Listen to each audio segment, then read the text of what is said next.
Uh, because there's no one else there, I think we're just chatting, just gonna shoot the breeze.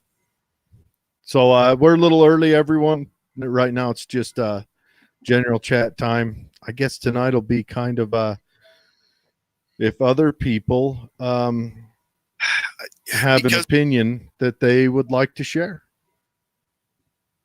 I think that's about it, and then we'll also, do our sharing itself. But How's yeah, old Greg doing? what's that? How's old Greg doing? How's the old man doing? No, Greg, our Oh, new. great. I tried calling him earlier. He is in Denver for Father's Day. And so I hope he's having a safe and happy, Father's Day and everything else. But yeah, so let's hope so. Other than that, there's a couple things I would like to chat about tonight. Um, and just a couple of thoughts that I have, and I guess we'll see if you have any thoughts. You brought up something earlier, and I told you to bring it up on the show, so we could probably kick off with that.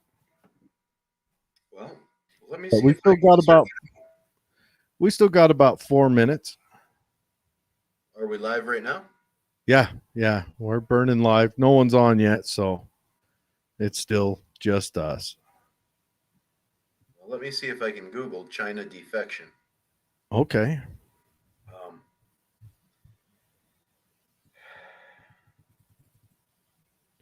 All right. I think I read it on the Blaze. The Blaze is Glenn Beck's internet platform. And Okay. usually he's got these really, pro-Trump type articles that seem to streamline and get out ahead of anything CNN and Fox News puts out. So, Yeah, that is true. and the first come first serve method can sometimes work and sometimes backfire. So, let's see where this goes. Very true. Very true. But yeah, so tonight, if anyone out there, let's, heck, we could go and kick it off now. So, want to start out with Happy Father's Day, everyone. Hope this weekend is good. Hope everyone's safe. And we also have, there's a couple other things. There's the Juneteenth has been made a national holiday. So that'll be tomorrow. And, I have some thoughts on it. I'm sure Dave has some thoughts on it. And I'm sure everyone out there has thoughts on it. And should I go first on my thoughts? Well, I'll tell you what. Why don't you explain to the audience what Juneteenth is? Because it's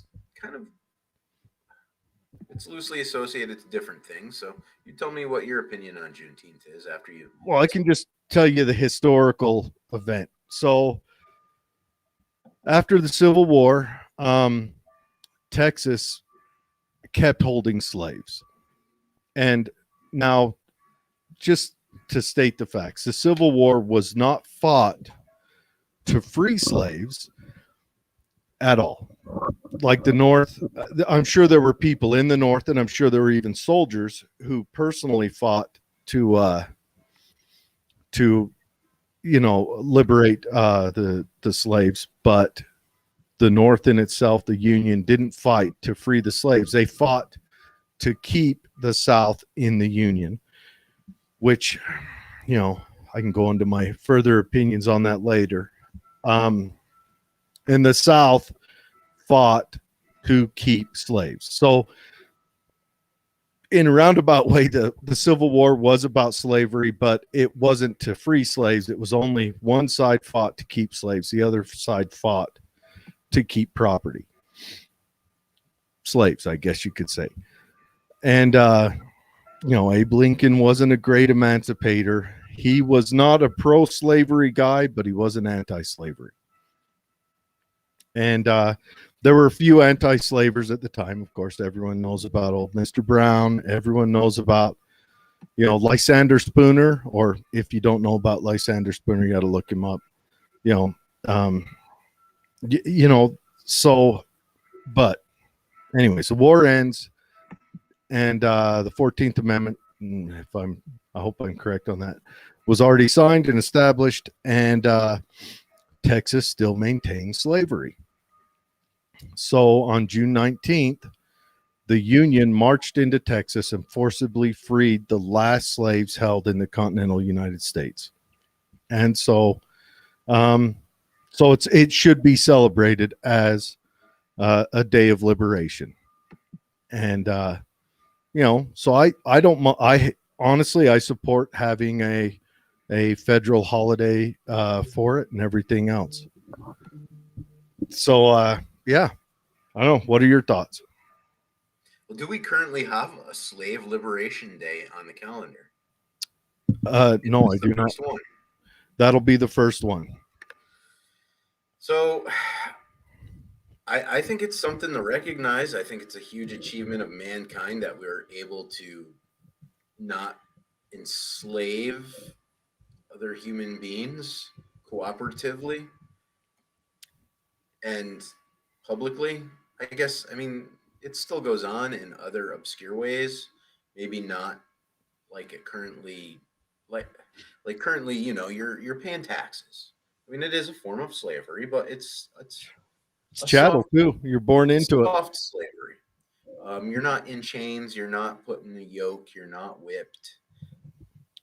Unless you don't pay your taxes. Exactly. So there's a way out of getting whipped and beaten and raped, and that's to comply. But at least we're moving away from things like race and religion as a reason to enslave someone. Now we're kind of like all equal. We're equally enslaved in a different, softer, more kinder way. Well, okay. Yeah, you're right. Which is not bad. I mean, if you think about it, compared to where we were 100 years ago, look at us now. And America was one of the last countries to actually give up the racial slavery. And yeah, there are countries that still maintain racial slavery, and oddly enough, those countries, most of them, are on the continent of Africa. Northern Africa still maintains a lot of racial slavery. Of course, you got the Middle East, but I think it's a mild form of slavery nowadays. They're like Filipinos that go there and work for 2 cents an hour. Well, it's not just that. They have open air slave markets in Libya. In Libya, yeah, but that's Libya. The slave markets have been there, and I don't know how you change that. Uyghurs don't count, right? Uyghurs in China. Yeah, Uyghurs in the As long as we're getting iPhones and organs can be transplanted, everybody's happy. Yeah, but I am all for Juneteenth. I think it's a fantastic thing to celebrate. I would rather celebrate it than a lot of the other celebrations we have. Yeah, I believe. I know there's a lot of like conservative media coming out, like saying, "Oh, this is giving in to Black Lives Matters and crap." Well, this is a give-in I'm fully behind, 100%. Yeah, I like it. I think it's a great idea. If there's something to celebrate, it is the end of chattel slavery. Yeah, yeah. I wish we would have been able to end slavery peacefully. I think that would be, because right now, ending it through mass violence and a civil war, I think is I don't think that that's a feather in our cap. It's a feather in our cap in the instance that we ended it and we were willing to. Well, we weren't though. That's how they justified it afterwards. If you're always looking for a positive spin. Well, you've got to. Afterwards. You're not going to kill 600,000 people and then say, it was so that we could still tariff those ports. You're not going to do it for that. So we did it. I wish we could have done it peacefully, more like France did or England did. You know, and they had some models of doing it, which would have been just as expensive, but I think it would have eliminated a stain a little better than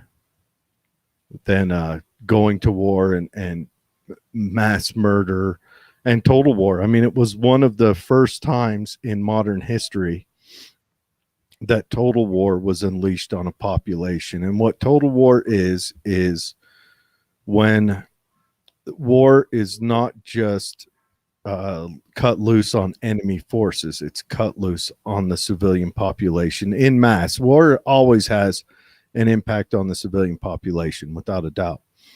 But, you know, Sherman's march to the sea, he didn't do that to fight infantry.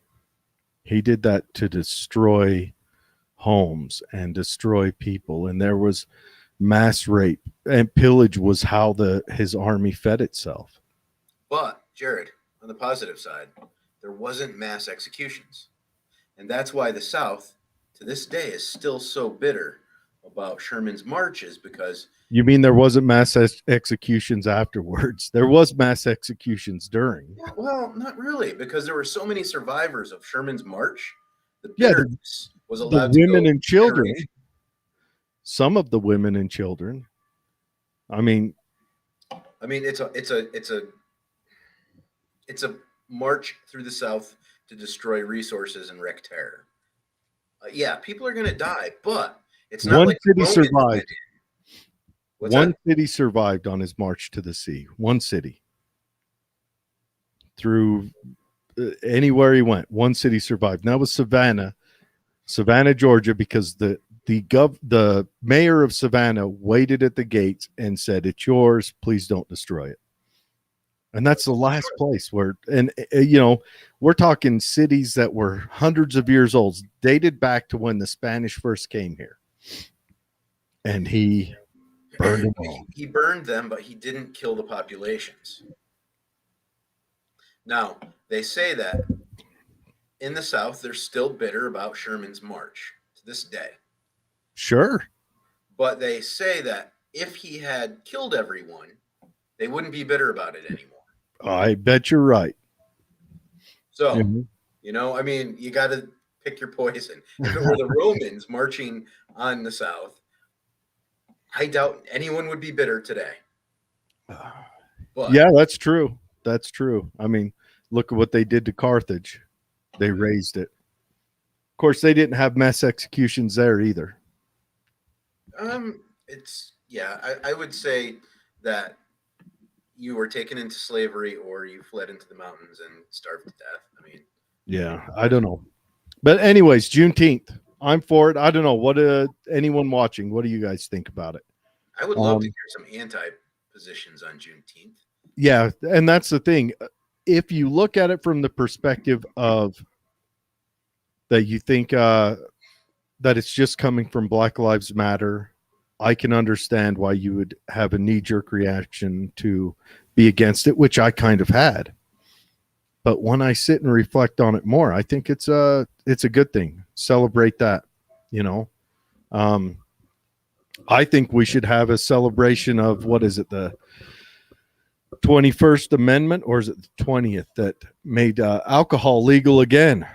And that, you know, Cheers on that one. yeah. I'm here in Fort Leonard Wood area, and I can go to the grocery store, and there's the hard liquor right. Oh, it's great, right? I mean, I don't understand why the Mormons want to resort to socialism in Utah and allow themselves to be lorded over like that, and have the state-run liquor stores just dictate how you can acquire alcohol. It's not fair to you. It's not fair to me.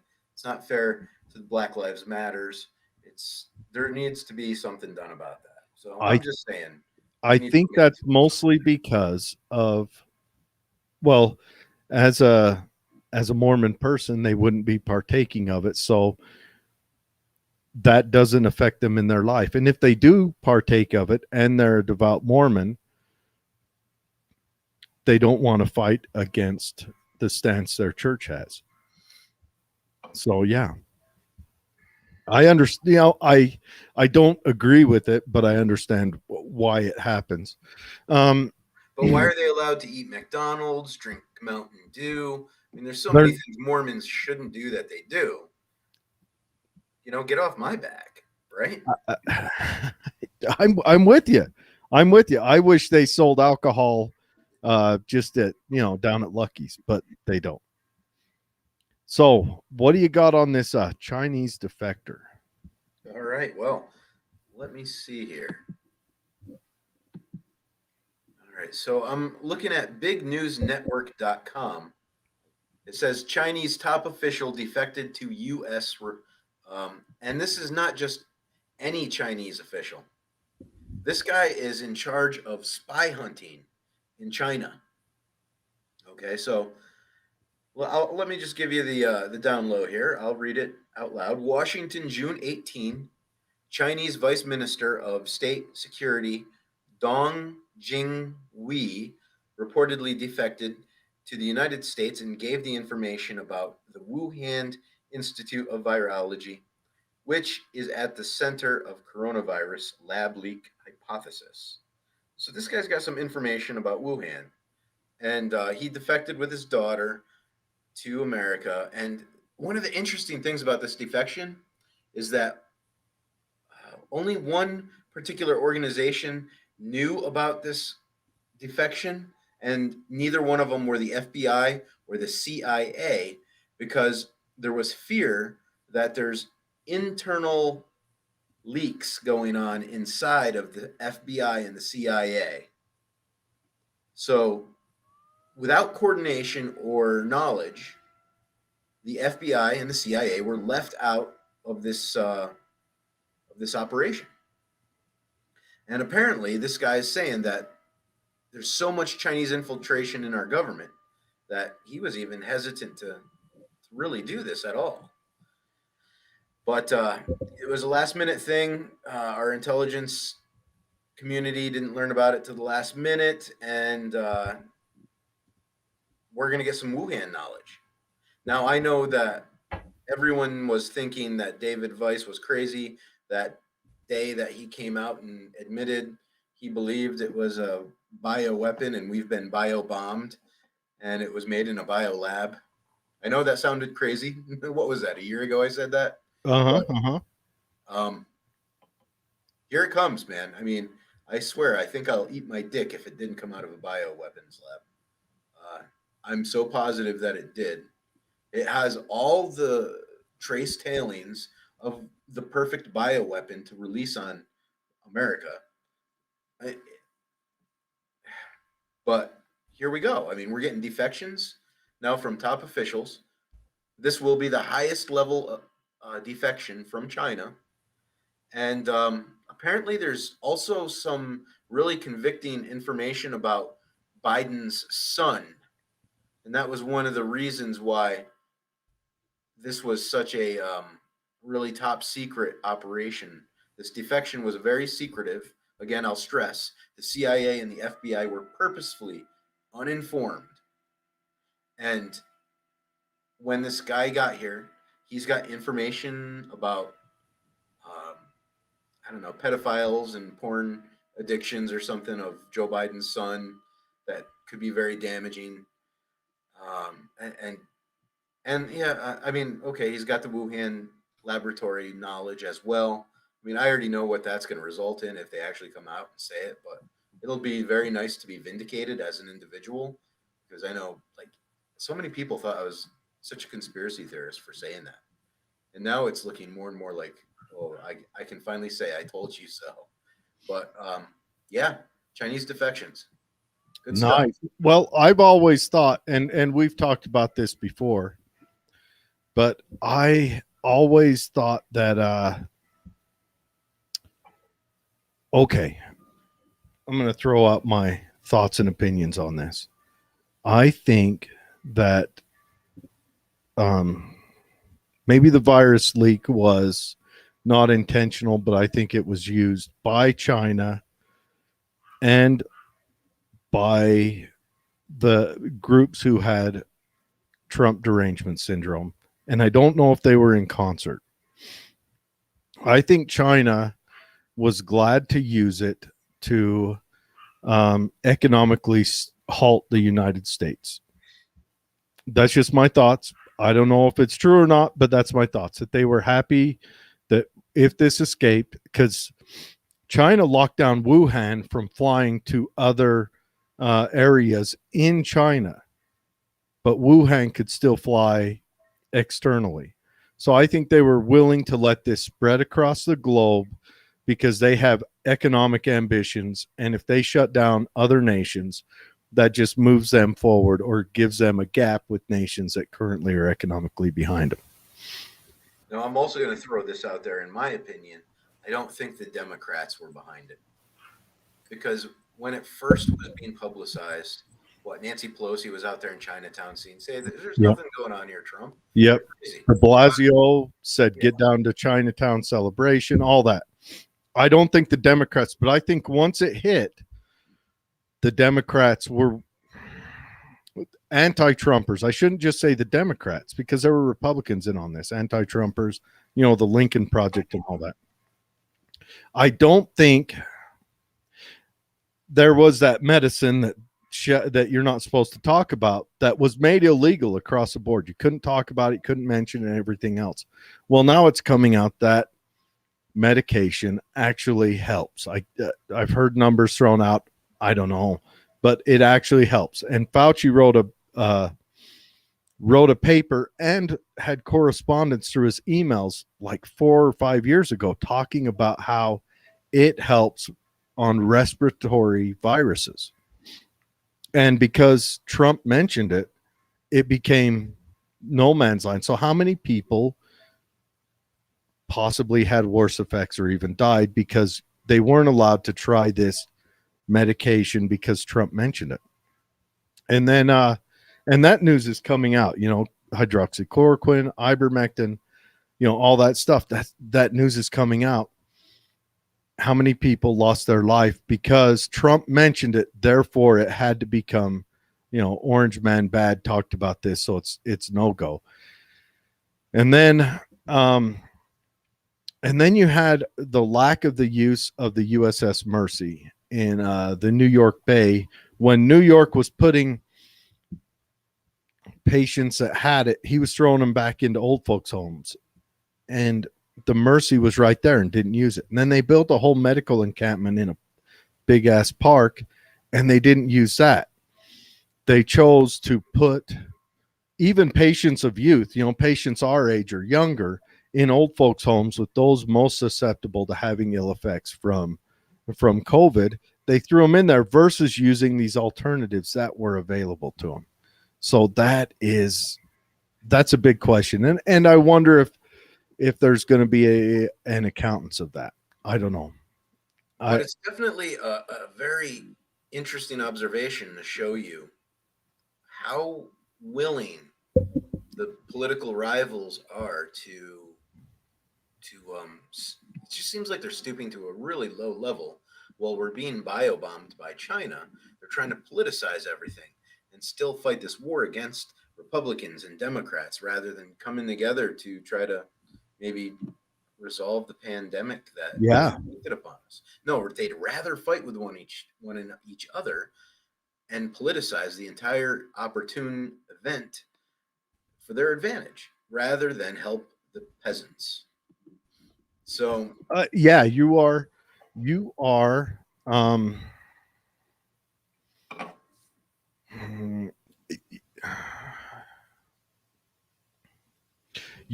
definitely a tool to them, and the political class does not care about you.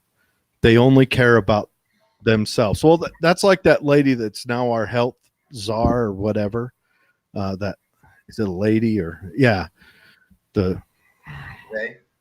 the Z, that's our health czar. She pulled her family member out of the old folks home. Now she comes from Michigan under old Hitler Whitmer, Adolf Whitmer. Am I getting the name right here? Did I get the name wrong? Adolf Whitmer, her Führer. Huh? Sounds like it's in the genre. I think that's right. Anyways, the one that made buying seeds illegal during the pandemic. I don't know why that was made illegal. But anyways,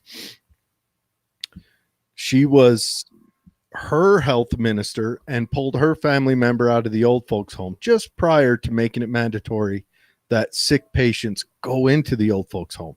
So they were okay with protecting their own family member at the cost, during what they saw coming. So that shows you that either A, coincidences happen, or B, they knew what was coming and they wanted to get that death count high.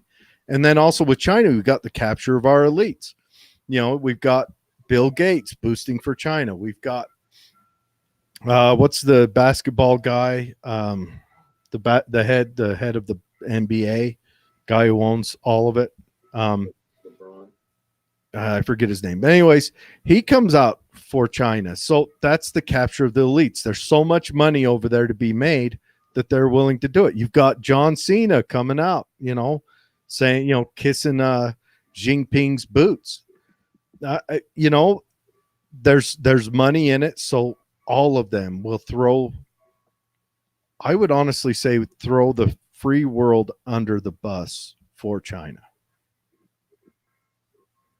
Oh, there's definitely a lot of money because I sat next to a guy on the airplane coming here to Fort Leonard Wood, and he's from China. He's from California. Might as well be China. He's from California, and I asked him, if everyone's moving out of California, and you guys are buying all the property where I am, and in Colorado and places like that, who's buying your property? And he said, a lot of people from China are just buying it and Airbnb-ing it out. So yeah, it makes me wonder if they're using it as a future investment. This defection it makes you wonder if they're using it as a future investment or if they're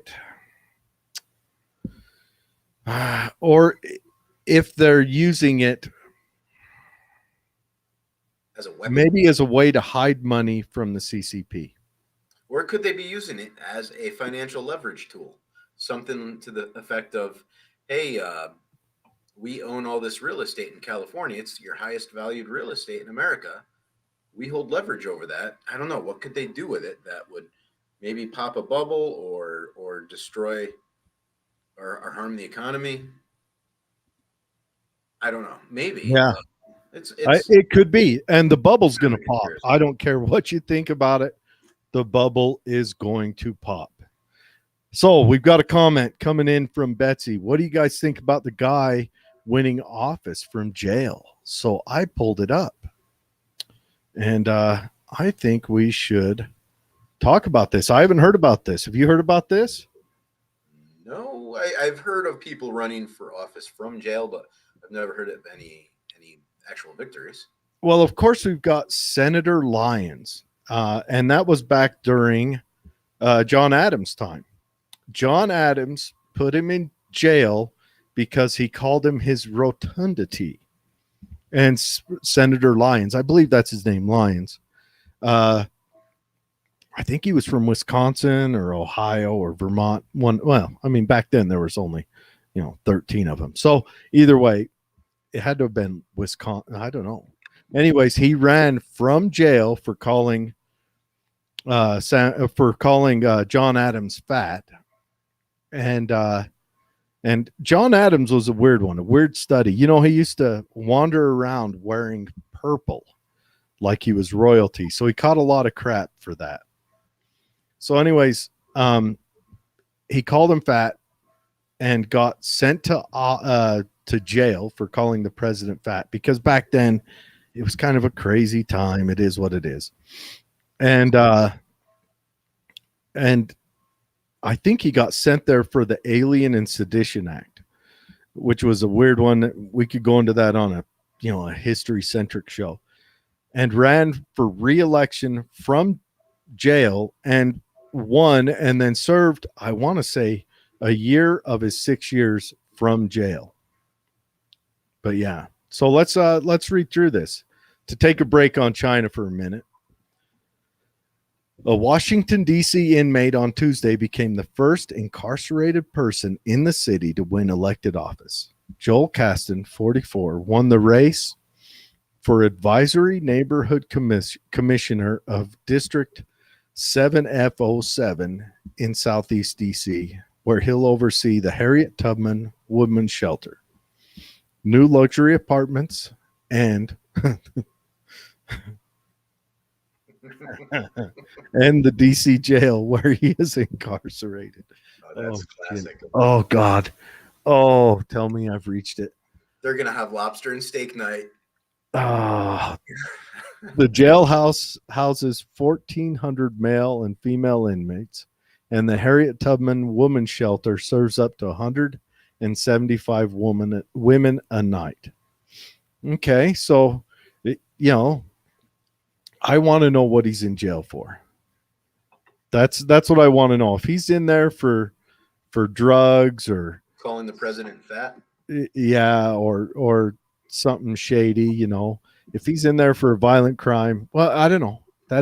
I honestly don't care. Drugs wouldn't bother me. Actually, I find drug dealers to be some of the most entrepreneurial types. Oh, they are for sure. So, anyways, it sounds like he's a neighborhood commissioner, which back in ancient Rome would have been considered a college leader or something. Colleges were your neighborhood. So, okay, advisory neighborhood commissioners are locally elected representatives who serve 2-year terms without pay and were established to bring government closer to the people. Of course, in DC, you have to have this breakdown because I've been to DC. It is shocking how you go 2 blocks away from the Capitol and it is a whole different world. The seat has been vacant for 12 years, and while elections are usually held in November, a technicality prevented a winner from being announced last year. Caston, who ran against 4 other inmates. Did anyone not in the facility run? Caston, who ran against 4 other inmates, received 48 of the 142 votes, according to Neighbors for Justice, an organization that helped facilitate the election. Each inmate, with the help of Department of Corrections, made a video announcing their run. Caston, in his video, promised his fellow inmates, the woman in the Harriet Tubman shelter, and the neighbors in the luxury apartments that he would work hard to advocate for all their needs. Imagine a single member district where every voice matters, every concern is heard, and every person is valued. Caston has been incarcerated since he was 18 after committing a felony offense. Julie Johnson, the founder of Neighbors for Justice, told NBC News. So he's okay. He has been in there. He's 47, so he has been in there 19 years. That is, wow. 19 years, he gets into office, and I would dare say less criminal than most of the people that serve our general government. Now, a felony offense can be a lot of things, though. Sure can. Sure can. You can get a felony for not paying your taxes. I heard we all commit 3 felonies a day on average. I didn't today because I didn't leave the house much. But yesterday might have been a good day for it. So, yeah, okay. Well, good for him. I'm impressed. He must have put on one hell of a campaign. It sounds like it was all inmates who ran. After having that podcast last week, I really wish they'd do something productive with these inmates. I've always said that labor camps and some sort of system to pay back for the crimes that you've committed, it should be mandatory because we're paying for that. I mean, I'm paying probably on average $60,000 a year per prisoner in the Tooele County Jail. Yeah. Well, that's my estimate for taxation. on that. But they'll come back and say, "Oh, we get federal funds," which means that okay, so the pool of pockets you're picking from is greater. But on average, I'm pretty sure that most modest number would be around 60K a year for an inmate, and we have a lot of inmates in this country. Yeah. That's well, okay, here's my opinion. One, we shouldn't have people in jail for 90% of the stuff we throw in jail for. I don't think drug offenses, even up to and including selling offenses, should be a jailable. One, everyone who's listened to the show knows my opinion on drugs being illegal. I think we should treat drugs like we would any medical affliction. We should treat them like that. That should be how we deal with it. Throwing people in jail for that, forcing us to pay for it, I don't think is productive at all. Not in any. Have you heard the Republican rebuttal on that? I have not. Let me have it. I got to listen to it yesterday, where they're talking about Washington State, was it, that legalized drugs or an amount of possession? Yeah, they decriminalized up to certain amounts of certain drugs. Yeah. And what did they say about it? What did the complaint is this? Now the cops cannot use that offense on the drug possessors to hunt down the vendors. They can't utilize the people that are utilizing the drugs that they catch or notice or observe. They can't hold that over their head so that they can go hunt down the drug dealers, which if they're going to make it legal, that shouldn't even be an issue. But it should be so. I should be able to go down to Walgreens and get my heroin. That's where I should get it. Walgreens should have, pharmacists understand how to measure and ensure the safety of drugs, all that other stuff. And then there should be a nurse that, make sure that I administer it safely and that I'm, chasing that purple dragon in a safe way. And that I don't get in a car and drive afterwards, that I, whatever. It should just be, a little office in Walgreens down in the back. They can put munchies in there, literally not a loss for Walgreens. Pack that bad boy with Doritos and Gatorade. You'll be just fine. Walgreens is going extinct. If you've looked at any of the videos on YouTube, there's recently a video where a black guy goes into Walgreens. It's in San Francisco. Yeah, well, that's because San Francisco made it to where they're not going to charge any crime that is committed where the offense is less than a $900 value. Well, let me finish the story so I don't sound like a racist. But the black guy goes into Walgreens. Okay, it's not the start of a joke. Okay, the black guy goes into Walgreens with a shopping cart. A black guy, a Jew, and a Utah drunk goes into Walgreens. Well, the Jew would buy Walgreens. The black guy goes in there with his cart and just starts putting stuff in the cart. Now, apparently, he can't go over $900. Otherwise, it becomes a crime. So that's the cutoff point. So he knows he can't get in trouble. So he puts all this stuff in a cart or in a plastic bag or something like that. And then he's walking out. And the security guard's just like watching him. And they're actually taking a video of the event of the security guard just watching him. And yeah. I think the security guard loosely just takes her hand and kind of tugs on the bag a little bit and then lets go. And he walks out of the store. And this is an epidemic that's putting Walgreens out of business. It's putting a lot of California stores. It's not just Walgreens, it's everywhere. And then people in disparaging communities complain because Walgreens have moved everything behind glass. So you can't just go in, grab a razor off the shelf and walk up and buy it. You have to go in, see the razor you want, notice it's behind glass, go get a helper. They come, open the glass, hand you a razor, and then you get to walk up and buy it. Right. It's I've seen that in Tooele where they have the razors behind a glass shelf, right? Yeah. But here in St. Roberts, Missouri, I saw a similar glass cart, not cart. I'm sorry, a glass shelf, and I'm like, oh, that must be where they keep their razors. Do you want to know what was in the glass cart shelf? What's that? Lube and condoms. Yeah. Now I'm thinking.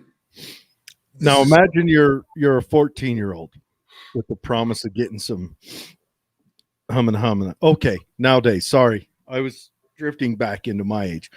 Imagine you're a 12-year-old and you're going to get some humming, and your mom might have a friend that runs a cash register at the local Walgreens, or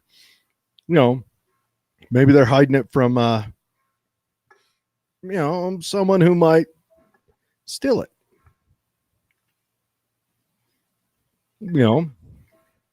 Because of their age, because of their embarrassment that they're going to go buy condoms and other accoutrement for a good night. They're going to go buy that, and they don't want mommy to find out. Was 12 too old? Should I have gone with 10? Well, I find it really interesting that the Republican viewpoint on abortion and all this shit, and then like, how dare the crazies ask for free contraceptives? Right. Okay. Dude, I'm with you. Okay. I'm with you. But then you're gonna go lock these things behind a golden glass altar with a big sign that says, "Go get help if you need assistance." It's insane. It is all of this. If there's one thing I want someone to steal if they need it, so they don't have to coat hanger a little Jimmy or something, go steal the condom, please. Oh man. Walmart, yeah, please. What are you doing? Please. The only time I'll ever say it's okay to violate the non-aggression principle is to go steal that condom if you need it, because I don't want to suffer. I honestly, how much are condoms? Because if we're going to have this government, why don't the government make first and foremost priority? We don't have to pass birth control off to insurance. We can give condoms out. We can give the pill out. Do you want the little tea that goes up in you? What's that thing called? Someone will tell me. Someone will yell at me later. A tea? Yeah, it's a little tea. No, it's a tea. It looks like a tea. It goes up in you. It has an acronym. It's got to be done by the military. It's an acronym. They don't do that to me. Oh, it's for ladies. Well, I mean, it's for us, but in the ladies. And anyways, You'll have to explain that one to me later. I can't explain it. I've heard about it, and it pokes you. It pokes the guy. We're getting off subject way far. Okay, we just got a comment come in. Monthly government cheese and condoms. I love it. Okay, all right. Someone's got IUD. Oh yeah. In the uterus defense. I'll remember it now. In the uterus defense. Is that what it means? In utero defense? In utero dam? Black power. But anyways, so Great. I think, if we're going to do something like that, we need to, that'd be a good service of our time. Versus trying to deal with the damage after the thing happened. I mean, we could give out the morning after pill. That could be. I don't think we should go crazy with it. I just don't think we should lock up condoms from the population to get assistance. But anyways, yeah. Now that's San Francisco. San Francisco passed a bill for that. And that's why San Francisco has made it to where they won't even, they won't get charged. Intrauterine device. All right, get off of it, guys. Come on. I like in utero defense. Intrauterine. Anyways, I like that. Anyways, San Francisco made a law that they won't punish it, and that's an anti-business law. I don't know if businesses have insurance to cover that, what it has done to their local insurance rates. Oh, whatever, right? I don't know. So maybe it's a good thing, maybe it's a bad. So what are you drinking tonight, Dave? Show everyone what you're drinking. What I drank. It's almost time to open another one. This is Float Trip. It's an ale here produced right here in Missouri, I believe. It's called the Ozark Experience, the quintessential one at that. And it's like a Hefeweizen. And I enjoyed it. It was good. Nice. Now, are you there in the hotel on post? No, I'm off base. The soldiers and the officers, they all have to stay on base. But yeah, every time I went there twice, I went to basic training at Leonard Wood and AIT, but twice after that, as a civilian, I went there for schools and had to stay. Well, I didn't have to, but I had the opportunity to stay at the hotel on post, and it wasn't bad. It wasn't bad. But I was looking behind you. What's that? People say it's nice. Yeah, it's not bad.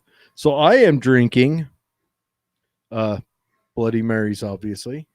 I'm drinking Five Wives premium potato vodka. Hold it closer to the camera there because I can't see it. All right. Five Wives premium potato vodka. So it says it's potato vodka. Now, Five Wives is out of Ogden. It is a Utah company, so I shop local. And then I've got Mr. and Mrs. T bold and spicy Bloody Mary mix. There, let me get it in camera so everyone can see it. Not bad. Tossed in a garlic olive, a jalapeno olive to bring that spice up, a whole chive I'll hold it up, a whole chive, and then I hear you're supposed to put celery in it. So I'm getting my vegetables today. This is probably my weekly allotment of vegetables. So tonight we covered Juneteenth. I want to hear what other people think about it. Shoot us a mail. Let's talk about it. The guy running for office, it sounds like everyone that ran was from that prison, and that guy'd been in prison for a while. And that's an interesting thought. Prisoners having a political voice, and I kind of like it. I don't know why, but I kind of like it. I like to have the full spectrum instead of just people of means and wealth having the opportunity to run. I'd like to see people with less means and less health and less wealth being able to do this stuff. And then what else we got for comments?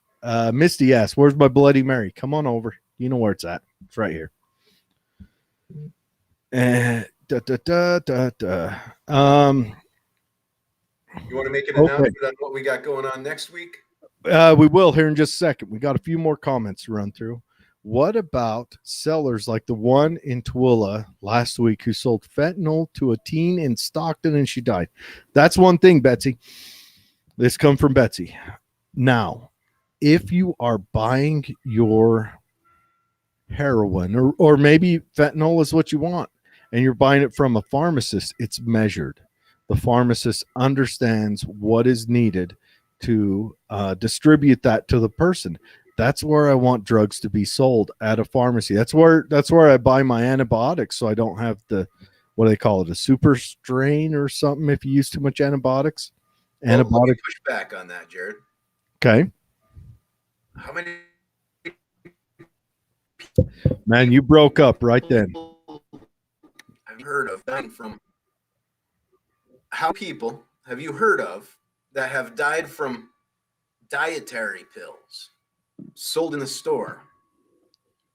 That's why I wanted it at a pharmacy. Well, I want a pharmacist. I want that guy to come up and say, all right now I'm selling you some black tar. I'm selling you some, we'll call it some, India Ganji or whatever they name it. This is how much you need to use. Now, look, I've preloaded this needle for you. We got a room right over there. There's some pillows in the corner. It's a rather nice place. Playing Enya on the speakers.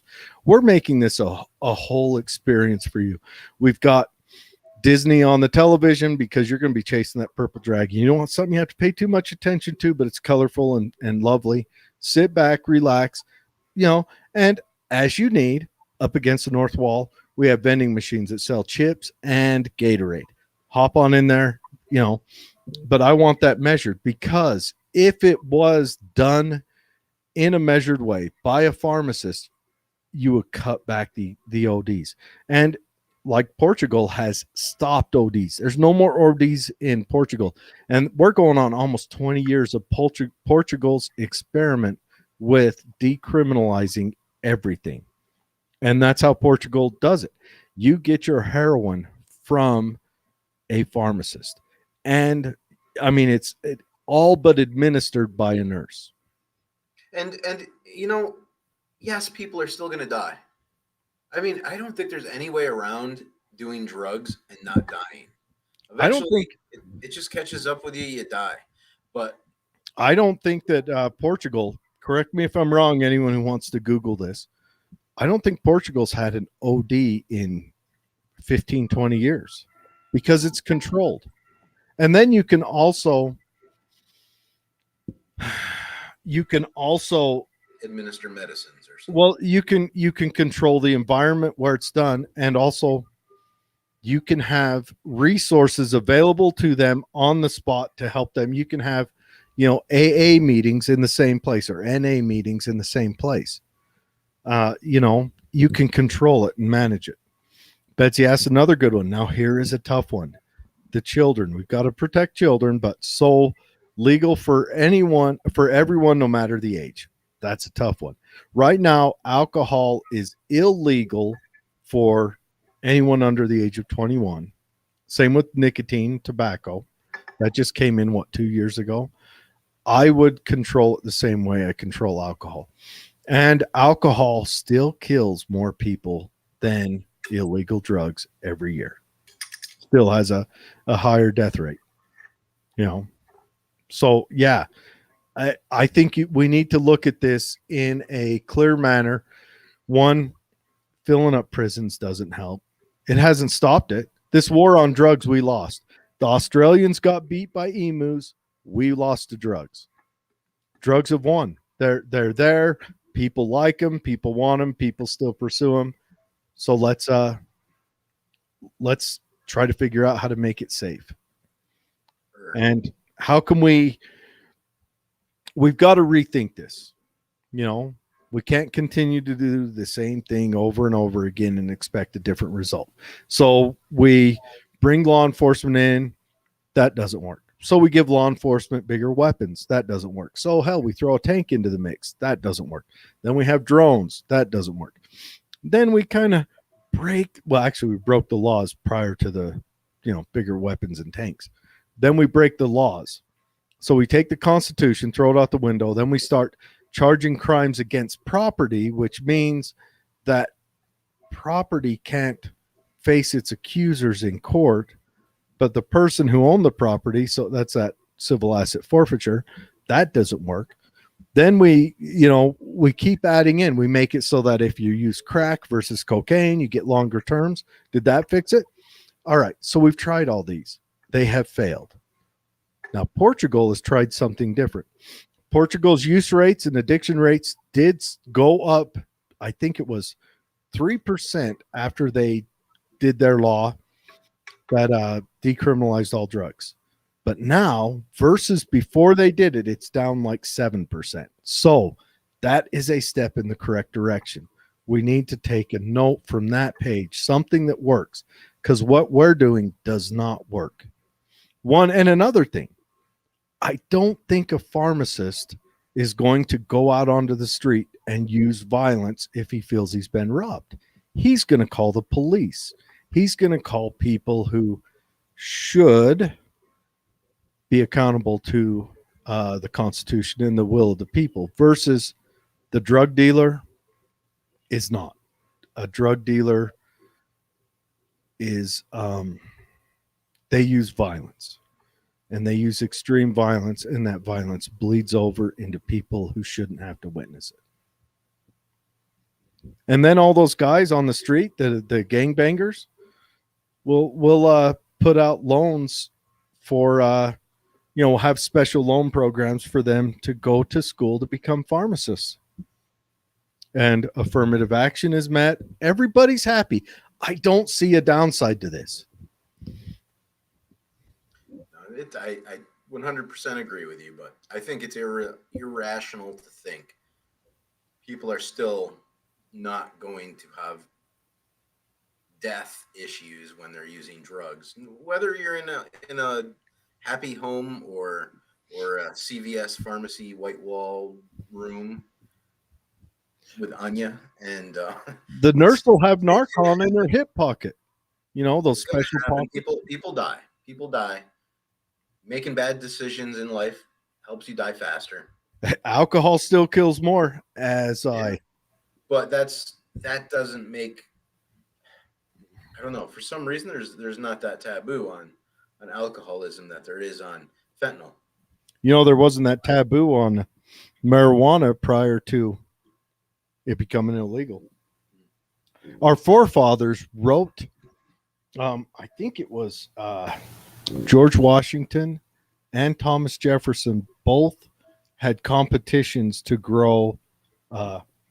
They called it back then cannabis. Marijuana is wild Mexican tobacco. That is not its correct name. And I imagine they probably used it as well, more than just for the calming and pain effects that it carries. But, William Randolph Hearst wanted that added to the drug scheduling because hemp paper competed with his paper mills and paper farms. So he wanted cannabis added to it. And then come World War II, sorry, I'm getting me some fresh olives. Come World War II, the U.S. Army needs hemp to aid in making parachutes. So for a while there, the U.S. Army, in popular publications, requested the people to start growing hemp and selling it. So they made growing hemp legal. And then after World War II, they made it illegal again. I don't know if they made it legal. They just ignored that it was done. And then we have the first push. What was this? About 2014. Rand Paul comes out, pushes, and gets a bill signed to make hemp agriculture legal in the great state of Kentucky. Jessica Villanova says, wow, interesting topic. She totally agrees. Betsy says catapult. I'm big on the catapult. I want to build a person trebuchet, and if people piss me off, we trebuchet them to someplace we don't want them. Jessica says we need to put drug dealers out of business. Drug dealers will kill you. Yes, you are 100% correct. Drug dealers are they're screwed. The property value too. So yeah. Incentive. Well, okay. Mid-level drug dealers hurt property value. High level build mansions. Rob Wallace says good Bloody Marys with like the whole salad bar and spicy. That's what I got going on. I got bold and spicy. I toss everything in there. I need to get some of them little baby olives for next go around. Speaking of goings around, how's the goings around in Tooele? Is there anything new that you want to talk about? Well, there's that OD in Stockton I just barely heard about. I don't know. I haven't heard anything about that. Of course, Greg isn't here tonight. Greg is in Denver celebrating Father's Day. Happy Father's Day, everyone, with his children that live there. So, Greg, we wish you a happy Father's Day. We'll see everyone back here next Friday. And I don't know. I kind of want to do a cocktail summer, have a couple days of the beer nights, but I kind of want to do a cocktail summer. We got Bloody Marys tonight. We'll throw on some mojitos, do a margarita night, throw a splash in there. Dave's wife makes a drink I can't pronounce. We'll have that thrown in there. Do some martinis. We've got to do martinis. I'm renting a tux that night. I'm wearing a freaking tux to martini night. And, all that other stuff. I don't know if anyone else, Betsy brought in some good news stories, interesting conversation for sure. That guy getting elected from jail, that's a thick and deep one, but I like it. I have to say, I do like it. I like them having a voice. I've always been for, once you've served your time for jail time, whatever charge brought you in there is dropped. It's done. We need to let these guys, our recidivism rates are through the roof, and I believe that is because they carry a nomenclature with them that hurts them forever. What about you, Dave? Well, I heard the water situation in Tooele is getting pretty critical. It's a water situation in Utah. Bear River Project, I don't know if that's helping or hurting or what it's doing. I mean, out where I work, we're running out of water like crazy. We depend on it. Yet they're still passing more zoning ordinance to build more and more here in Tooele. Is that I'm kind of watching the meetings, and that seems to be the talking point. Are all these zoning boards coming up with ideas for new zoning plans to house more people? How do we stop growth, though? I mean, we can become the old fuddy-duddy town, but how do we stop growth? I don't know. I don't know where we're gonna get water from. We can't desalinate yet. One, I don't know if the Great Salt Lake is able to be desalinated, but I don't know. We've got to. Maybe we just go Operation Popeye on it and start seeding clouds. I don't know. I have no clue. Yeah, that's a big question, and I would like to know an answer to it. Wish I had an answer. Watching the county meetings and the city meetings, it doesn't seem like anybody's really got an answer. But things are going to go forward anyway, and it's kind of like a situation where we're just going to see what happens. Eventually, I as think we get there. I'm personally right now studying how to xeriscape my yard. Well, that would be an interesting topic to bring up. Maybe record it. Maybe it'll be a show thing where I talk about it, but do away with grass to where I'm not watering anymore. Have a nice southwestern motif out front,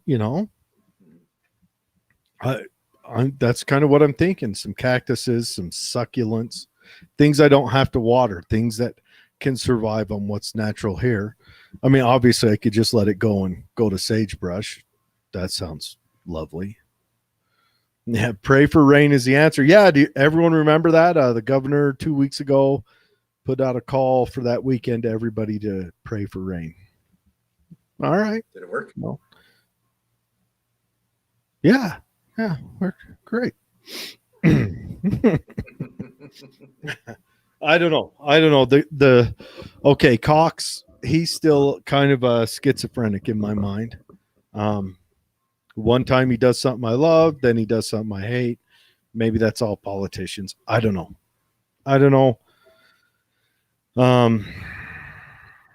Yeah, I don't know. I don't know what to think about that.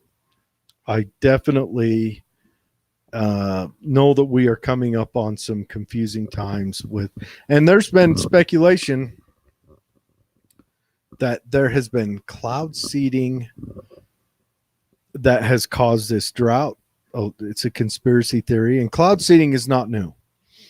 God, man, I look like an alcoholic. Nose is all red. This is sunburn from work, people. It's not me drinking all day. I only started drinking when we hit the show. Before that, it was water and root beer. Anyways, we were cloud seeding during Vietnam. If anyone cares to look up Operation Popeye. Actually, on my other show, I did a video about it. Well, my sister did a video about it, and I talk shit on the side, as it usually goes. But Operation Popeye, we were cloud seeding to try to wash away the Ho Chi Minh Trail, make it non-available to the North Vietnamese Army and the Viet Cong. So cloud seeding is a thing. And if everyone remembers, Beijing came out and talked about cloud seeding prior to their Olympics. What was that? 2014, 2015. Cloud seeding their Olympics prior to the Olympics, cloud seeding Beijing to knock the smog down so that people could enjoy the Olympics and not feel like they were walking through an industrial wasteland. So it is a real thing. Maybe, yeah. Betsy says Wyoming regularly seeds before they cross over. Yes, Wyoming does cloud seed. It's in their public record. They actually talk about it. So yeah, and I'm sure it's done in quite a few places. If anyone out there knows how to zero-scape by yourself, I don't want to hire a company to do it because I'm poor. I want to do it by myself. Let me know, because I'm literally, honestly, I'm thinking about doing it. And then I'm thinking I'll keep maybe I'll get a couple of vases, a couple of foot wide vases, and plant grass in the vase. So I'll have grass in vases and cactuses on the ground versus what everyone else does. I probably won't zero-scape my lawn. No, well, you put a lot of effort into yours. But yeah, I'm seriously thinking about it just because no more sprinklers, save some water, do my part. Then I'll buy me a Tesla and, grow out some dreadlocks. Patchouli, I can start sporting the patchouli. I don't know where you get patchouli, but I've got a soap that's patchouli scented. Bought that at Urban Lie. Remember, that's here local in Tooele. It's up there at the Community Health Resource Center.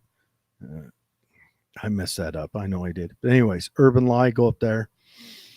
Buy local. Hummin'. It's made by a lady right here in the county. I mean, a lady makes it in her house. Go up there, check it out, get the stuff. It's good soap too. I love it. Smells good. Betsy says, I'm thinking about clover. Doesn't need much water and feeds the bees. Oh, here's another argument. Have you heard about, do you know what DEF is? DEF? Yeah, DEF. You mean like when you can't hear? No, DEF is what they put in modern diesels. If you ever see a diesel truck and you see where their fuel tank is, and then behind it will be a canister with the blue lid, that's DEF. DEF is urea. And what it does is it grabs onto exhaust particles and collects them and then burns them off all at once. It's the new diesel thing. Thanks, Obama. Hummin'. But anyways, DEF is supposedly killing the bees. Okay. Mm-hmm. We don't drive a diesel vehicle, so it's not. We need the bees. So we need to do away with DEF. Not to mention anyone who works with DEF knows it's made of urea. Urea sounds like urine because it smells like urine. It pretty much is urine. Jessica asked, what do they sell? You talked about Urban Lie. Urban Lie sells soaps, bath bombs. She's a nice lady. It's up at the Community Wellness Center. That is the old hospital or the old folks home. It's there on, 400 North or 400 South. Drive east on 400 South. You can't miss it. Go in there. A lot of shops. You can get your nails done. You can get a pedicure. They've got a little, everyone, they've got a little Build-A-Bear in there, but it's a locally owned. It's a craft Build-A-Bear. You go in there, they have Build-A-Dragon, all that stuff. But you talk to the ladies at Karma Cafe, hit up Karma Cafe, good sandwiches, good soups, hummin'. But you talk there, they own the Build-A-Bear, which is just down the hallway. So you go in there, you pick your animal you want to stuff, and then you stuff, you do it just like a Build-A-Bear. So you go in there, that's local. Get your kids something that's made here, made local. What else they got down there? They've got, you can go get your tarot card reading, buy crystals. They've got a lady that makes like those vinyl signs, live, laugh, drink, whatever you hang on the wall, if you're a 30-something-year-old lady going through midlife crisis, whatever. You can go in there and get that made and have her made. She makes some cool ones. There's fun stuff, whatever. There's a little thrift store in there. There's knickknack stores. If you're looking for that odd gift for that family member that you don't know what to get them, go in there and get them something that they don't need, don't expect. It'll surprise them, make someone laugh, make it happen. So go up to the Tooele, I think it's Tooele Resource Center now, or Tooele Wellness Center. They just changed the name. I'll be going up there tomorrow. So if you're up there tomorrow, I'll be up there wandering around. But yeah, Jessica, meet me up there. We'll wander through the shops, see what they got. Does the Karma Cafe sell gift certificates? I don't know, but I imagine if you went in and talked to them, they would figure it out. This is local. We got to have someone on our show that can. Yeah, now I have interviewed him for that local business show. Matter of fact, me and Dave, when Dave gets back and has a minute, he and I will go up there, grab a sandwich, videotape it. But the lady who makes your sandwich is the lady who owns it, the lady who owns all the, the Build-A-Bear type stuff. I think it's called Paws and Pals is its actual name. But I say Build-A-Bear so people know what I'm talking about. But yeah, go up there. Just wander around. See what's going on. The Karma Cafe makes excellent sandwiches. I promise you'll get more than what you expect. You'll walk out of there stuffed. You'll be hobbling. It's excellent. Betsy says Def smells. Betsy says her husband says that Def smells like goat piss. Yes, it does. Def, it's urea, and urea smells just like piss. That's why urea has a name. But yeah, Def, I think there's a big push. It's coming out of California to get rid of it, which it came out of California to make you use it. Funny, California, have you learned your goddamn lesson yet? Quit forcing shit on everyone. Test it out for a minute. Let it simmer. Anyways, I think that's the show, man. That's an hour. All right, everyone, have a good weekend. Happy Father's Day. If you guys are up for it, I will see you down at the Karma Cafe tomorrow. We'll start there. Like, share, subscribe. Yep. Next week.